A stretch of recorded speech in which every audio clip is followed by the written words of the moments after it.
Caption బాగుంది. 6 గ్యారెంటీలు 100 రోజులు. 100 రోజుల పరిపాలన కోసం కాంగ్రెస్ రాలేదు.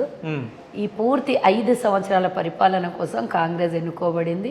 ఈ పరిపాలనను చూసి రాబోయే 10 ఏళ్ళైనా 15 ఏళ్ళైనా కాంగ్రెసే అధికారంలో ఉంటుంది. కానీ 6 గ్యారెంటీలు 100 రోజులు అమలు చేస్తామన్నారు కదా, అదే ఎంతవరకు వచ్చింది అంటున్నా నేను.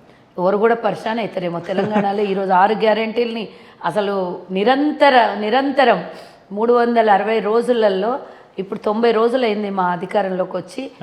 24/7 అధికారులు, ప్రభుత్వము, ప్రభుత్వ యంత్రాంగము, ప్రభుత్వంలో ఉన్న మంత్రులు, మా కాన్స్టిట్యున్సీ ఎమ్మెల్యేలు, మా ముఖ్యమంత్రి గారు స్పెసిఫిక్గా ఇంతమంది అసలు ఎట్లా అంటే కాళ్ళకు బల్పాలు కట్టుకొని పనిచేస్తున్నారు. నువ్వు ఇందాక ఒక మాట అన్నావు, ప్రతిపక్షంలో ఉన్నప్పుడు వాయిస్ 24 గంటలు ఉంటుండే, ఇప్పుడు తగ్గిందేమో అంటున్నావు. కానీ ప్రతిపక్షంలో ఉన్నప్పుడు ప్రభుత్వం చేసినటువంటి మిస్టేక్స్ని ఎత్తి చూపి మేము ప్రజల దగ్గర ప్రజల దగ్గరికి మెసేజ్ ఇవ్వడము, మా పార్టీని స్ట్రెంథెన్ చేసుకోవడం ఉండే.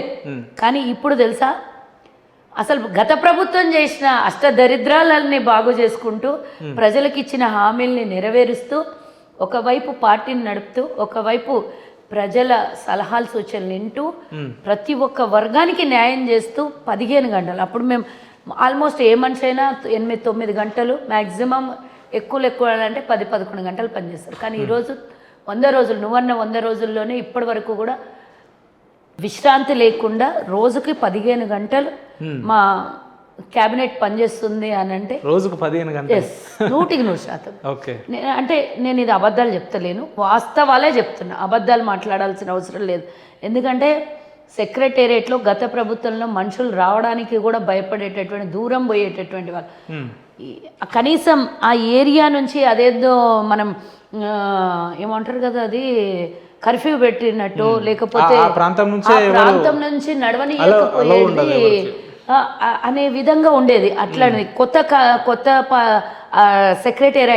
సెక్రటేరియట్ అయిపోయిన తర్వాత ఆ జీవో 46లో ఎవరో పిల్లలు పాపం రోడ్డు మీద నుంచి ఫ్లక్కార్డులు పట్టుకొని పోతేనే వాళ్ళని మొత్తం అరెస్ట్ చేసేసి, అసలు సెక్రటేరియట్ ఆవరణలో మీరు కనబడతారా? ఆవరణ అంటే చుట్టుపక్కల 3 కిలోమీటర్ల ఆవరణలో, ఆ ప్రైమసిస్లో కాదు నేను అనేది, రోడ్డు మీద కూడా పాపం పోతున్న అరెస్టులు చేసిన విధానం మనం కనబడినాం. అప్పుడు కనీసం వాళ్ళ బాధల్ని చెప్పుకోవడానికి చుట్టుపక్కల ప్రాంతంకు కూడా రాలేదు. కానీ లోపలికి వచ్చి కొన్ని వేలాది మంది ప్రతిరోజు వాళ్ళ సమస్యల్ని, అన్ని మంత్రివర్గ శాఖల్ని, దానికి సంబంధించిన కన్సర్ట్ ఆఫీసర్లని, అధికారులను కలవడానికి బారులు తీరినటువంటి వేలాది మంది తెలంగాణ ప్రజలు ఈరోజు ఊపిరి పీల్చుకొని మా సమస్యను చెప్పుకోవచ్చు అన్నట్టుగా వస్తున్నారు అని అంటే, ఆ దానికోసం పనిచేయాలి కదా, యంత్రాంగం పనిచేయాలి, ఆ శాఖ మంత్రి పనిచేయాలి, అన్ని శాఖలకు కలిపి ముఖ్యమంత్రి పనిచేయాలి. ఎన్ని రివ్యూలు చేసినా, ఏ శాఖ తీసుకున్నా అన్ని శాఖల అవినీతి, గందరగోళము, అస్తవ్యస్తం. అంటే ఎన్ని గంటలు పనిచేయాల్సి వస్తుంది ఆలోచన. అంటే ఇమీడియట్గా మళ్ళీ ఇప్పుడు పార్లమెంట్ ఎన్నికలు రాబోతున్నాయి. ఎన్నికల కోడ్ తర్వాత ఏ ప్రభుత్వ యంత్రాంగం కూడా అఫీషియల్గా ఏ జీవోలు పనిచేయలేదు. కాబట్టి చేయాల్సిన పనులు ఎన్ని ఉన్నాయి కాబట్టి ఆ పనులన్నిటినీ చేస్తూ మళ్ళీ 2 నెలలు పూర్తిగా ప్రభుత్వం క్యాజువల్గా పనిచేయాల్సి వస్తుంది. కాబట్టి ఈ 2 నెలలకు సరిపడా ముందుగా పనిచేస్తున్నది అని అంటే ఆలోచన. గత 10 ఏళ్ల పరిపాలనని దాన్ని చక్కబెట్టి కుక్కలు చింపిన ఇస్తరాకు బొంత కుడితే ఎన్ని కుట్లు వేస్తామో అన్ని కుట్లు వేయాల్సినటువంటి పరిస్థితి వచ్చే 2-3 నెలలకి కార్యాచరణ తీసుకొని ముందే గత 10 ఏళ్ల నష్ట కష్టాలని కూడా ప్లాట్ఫామ్ మీదకి చేయడానికి ఎన్ని ప్రయత్నాలు చేస్తున్నారో నేను అనేది అవసరం లేదు. ఈరోజు ఒక కాంగ్రెస్ పార్టీ నాయకులుగా నేను గొప్పలే చెప్పొచ్చు, కానీ బయటికి వెళ్ళి ప్రజలను అడగండి. ఒక కానిస్టేబుల్ నుంచి మొదలు పెడితే ఒక బ్యూరోక్రాట్ మెంబర్ వరకు ఈరోజు ప్రభుత్వం పనిచేస్తున్న తీరుని వాళ్ళని అడగండి, చెప్తారు. అధికారులు కూడా అవిశ్రాంతిగా పనిచేస్తున్నారు. ఎందుకోసం అంటే వాళ్ళు గత ప్రభుత్వంలో ఉన్నటువంటి విషయం తెలుసుకుంటే వాళ్ళకి ఈరోజు ఐఏఎస్ ఆఫీసర్లు, ఐపీఎస్లు, పెద్ద పెద్ద అధికారులు గత ముఖ్యమంత్రి ముంగల కూర్చొని మాట్లాడనీయకపోతున్నారంట. చాలామంది నేను ఐఏఎస్ బ్యూరోక్రాట్ మాట్లాడితే వాళ్ళు చెప్పింది ఏంటంటే, కనీసం మా సలహా వినడానికి కూడా ముఖ్యమంత్రి ఇష్టపడకుండా మేడం అని అన్నాను.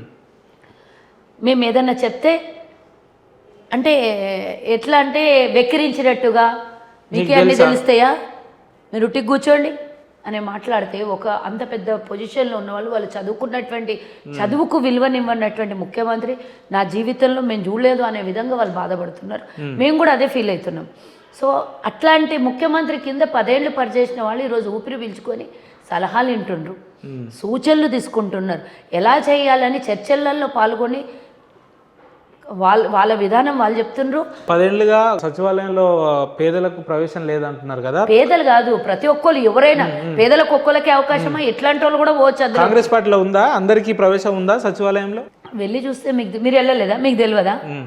ఒక రోజు నేను ఒక రోజు పోయినా, ఆ రోజు 50,000 మంది, అందరు వెళ్ళినట్టేనా? వినండి, ఆ రోజు 50,000 మంది విజిటింగ్ అంటే విజిటర్స్ వచ్చినండి, 50,000 మంది.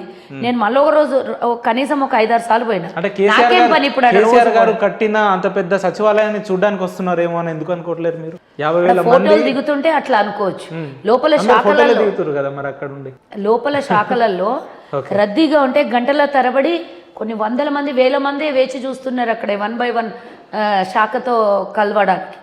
మరి అలాంటిది ఫోటోలు దిగితే కింద నుంచి వెళ్ళిపోవచ్చు కదా. ఫోటోలు దిగితే కార్లు పెట్టడానికి, వెహికల్ పెట్టడానికి ప్లేస్ లేకుండా బయటకు వెళ్ళిపోయే పరిస్థితి, వెహికల్ అన్ని బయటికి వెళ్ళిపోయి డ్రాప్ చేసి బయటికి వెళ్ళిపోయే పరిస్థితి ఉందంటే ఎవరు కూడా ఫోటోల కోసం అంత ఇదిగా రారు. ఎవరు కూడా అది పార్కో గార్డెనో లేకపోతే మ్యూజియమో కాదు అంత పెద్దగా వచ్చి చూడడానికి. అట్లా అనుకుంటే అందరు మీద కాదు కిందనే కనబడాలి గార్డెన్లో. అలా కనబడతలేరే జనాలు. మరి అందరూ శాఖల దగ్గరికి, ఆ శాఖల దగ్గరికి 6 ఫ్లోర్లలో తిరుగుతున్న జనాల్ని చూస్తున్నాను నేను వెళ్ళినప్పుడు ఒక 10 సార్లు వెళ్ళుండా. ఆ 10 సార్లలో గార్డెన్లో నాకు ఎవరు కనబడలేదు నువ్వు అన్నట్టు. అఫ్ కోర్స్ అక్కడికి వెళ్ళాం కాబట్టి ఒక ఫోటో తీసుకోవాలనుకుంటారు, కానీ అదే పనిగా ఫోటోల కోసం వచ్చే వాళ్ళు జనాలు అట్లా వెళ్ళాలనుకుంటే హైదరాబాద్లో చాలా ఉన్నాయి చూడ్డానికి.